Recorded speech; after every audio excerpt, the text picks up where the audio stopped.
There's a payment landing in bank accounts this August that most people don't even know they've earned. If you miss the fine print on this one, you could walk away with less money than you're entitled to. And by the time most people realize, the year has already closed and there's nothing they can do about it. There's one date buried in the calendar that decides whether you get the full amount or only a fraction of it, and I'm going to show you exactly where it sits and what it means for your bank account.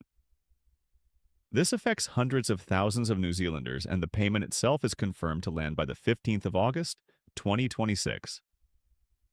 I'm David, and you're watching New Zealand Pension Plan, the channel where we break down NZ Super, government support programs, and important updates that could affect your finances so you can make informed decisions and make sure you're receiving every entitlement you may qualify for. Now, before we go any further, I want to be upfront with you because that's what this channel is built on. You've probably seen videos and social media posts floating around right now with titles like, "Don't miss this extra cash before August ends." A lot of that content is vague. It doesn't tell you what the payment actually is, it doesn't tell you where the date comes from, and it definitely doesn't tell you what you need to have already done to qualify. So today, we're doing this properly. We're going to separate the real government payment from the noise. We're going to show you exactly which two programs this claim could be referring to, and we're going to make sure you know precisely where you stand.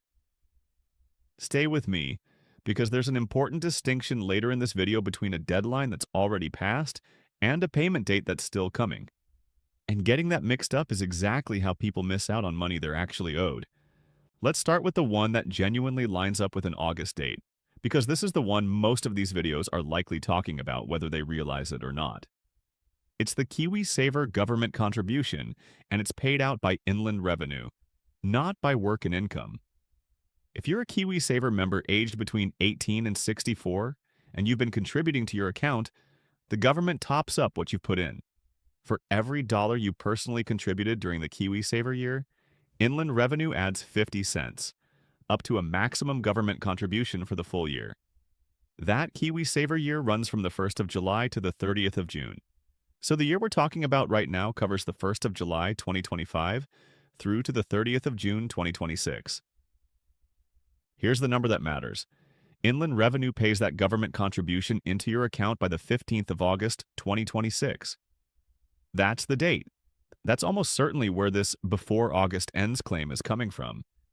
It's a real confirmed government-administered payment, and it does land in mid-August. But here's what I need you to understand, and this is the open loop I mentioned earlier because it's the single most important thing in this entire video. The date that actually decided how much you get was not in August. It was the 30th of June 2026. That's when the KiwiSaver year closed. If you contributed enough during that 12-month window, you'll see the full amount land by the 15th of August. If you didn't contribute much, or you didn't contribute at all, the government contribution you receive will be reduced. Or in some cases, there won't be one at all. So if a video tells you there's still time to act before August ends to get this money, that's not accurate. The window to earn the maximum contribution has already closed. What's happening in August is simply inland revenue processing and paying out what you've already qualified for based on your contributions between July and June. This is an important distinction because I don't want you thinking there's still an action you can take in August to boost this particular payment. There isn't. What you can do, and this is genuinely useful, is check your KiwiSaver provider statement right now, or log into my IR and see what government contribution you're on track to receive. If the number looks lower than you expected, that tells you something about your contribution habits over the past year. And it's worth having a look at what you're contributing going forward, so that next year when the window opens again on the 1st of July, you're in a stronger position from day one. Let's put this into a real example because numbers on their own don't always land. Say you contributed the full amount needed across the year to get the maximum government top-up. That contribution, at 50 cents on the dollar up to the cap, is worth several $100s, added directly into your retirement savings for doing nothing more than contributing consistently through your existing KiwiSaver payments. That's not a payment WINZ sends you to spend today.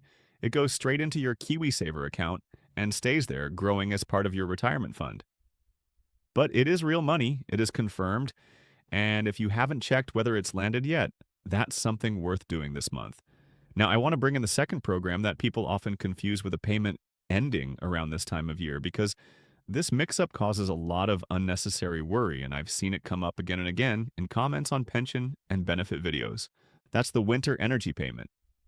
This is the one work and income pays automatically to people receiving NZ Super, the veteran's pension, or a qualifying main benefit like job seeker support or supported living payment.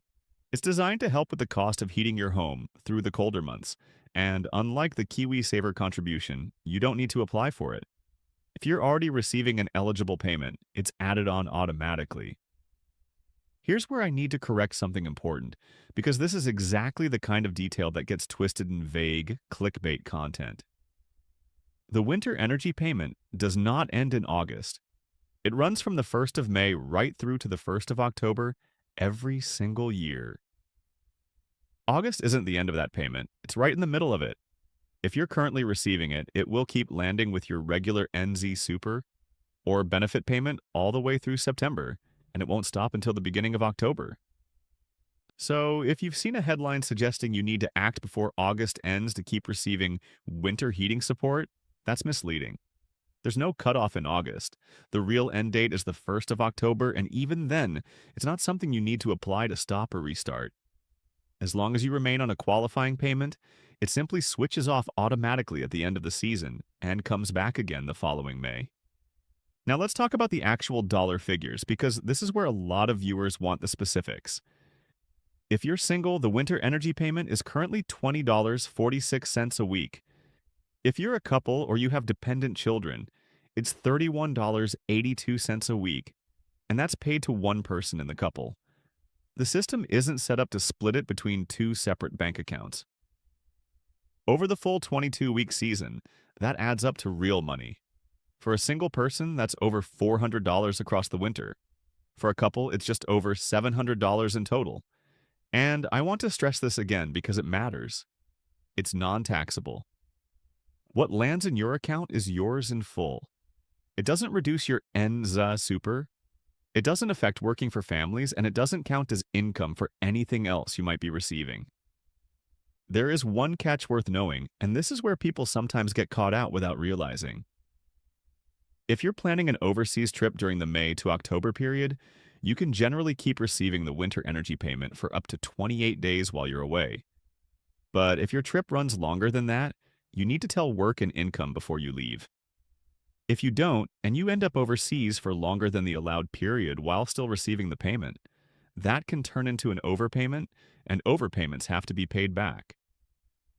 So if travel is on the cards for you this winter, that's a call to work and income worth making before you go, not after you get back.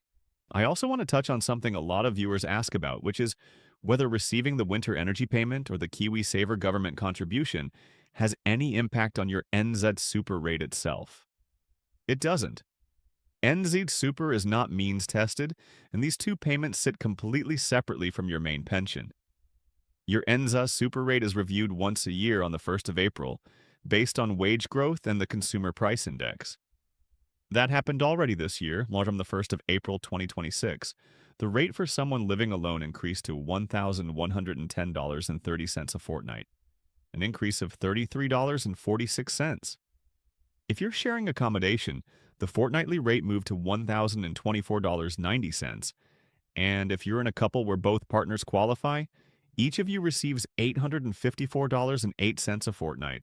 That adjustment was based on wage growth of 2.9% and a December 2025 inflation figure of 3.1%.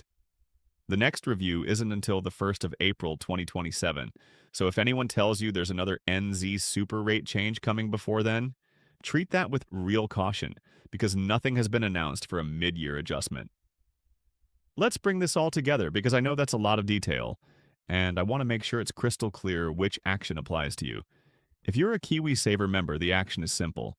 Check your account or log into My IR and confirm your government contribution for the year ending the 30th of June 2026 has landed, or is on track to land, by the 15th of August. If the figure is lower than expected, that's useful information for adjusting your contributions going into the next KiwiSaver year, which starts fresh on the 1st of July. If you're receiving NZ Super, the veteran's pension, or a qualifying main benefit, the winter energy payment should already be showing up automatically in your regular payments. There's nothing to apply for. The only thing to be mindful of is letting work and income know if you're planning to be overseas for more than 28 days during the season, so you avoid an unexpected overpayment later.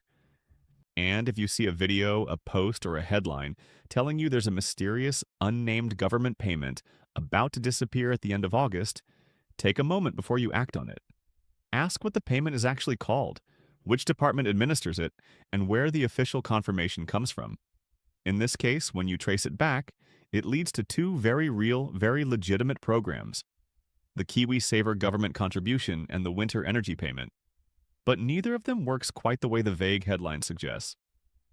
One deadline has already passed and the other doesn't arrive until October. This is exactly why we do these forensic breakdowns on this channel. It's not about telling you there's nothing to worry about and nothing to check. There genuinely are two real payments here worth confirming for yourself.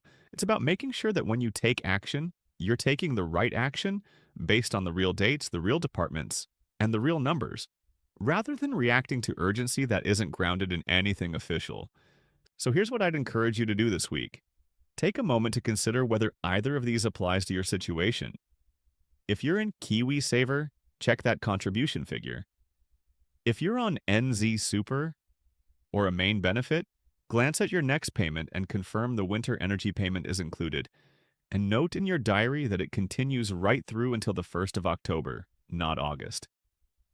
Make sure you're not missing out on support you may be entitled to, and equally make sure you're not reacting to a deadline that was never really there in the first place. To sum up what we've covered today, the KiwiSaver Government Contribution for the year ending 30th of June 2026 is paid by Inland Revenue by the 15th of August. But the window to earn it closed at the end of June, so August is a payout date, not an action date. The winter energy payment continues automatically through to the 1st of October, so there's no August cutoff to worry about there either. NZ Super rates were adjusted back on the 1st of April and won't change again until April 2027. And the golden rule, as always, is to check the source, check the department, and check the date before you let any headline create urgency that isn't actually backed up by an official government confirmation. If you found this update helpful, make sure you subscribe to New Zealand Pension Plan. I'm David, and my goal is to help you stay informed about NZ Super, WINZ, MSD, and every important government support update that could affect your finances. Thank you for watching, take care, and I'll see you in the next update.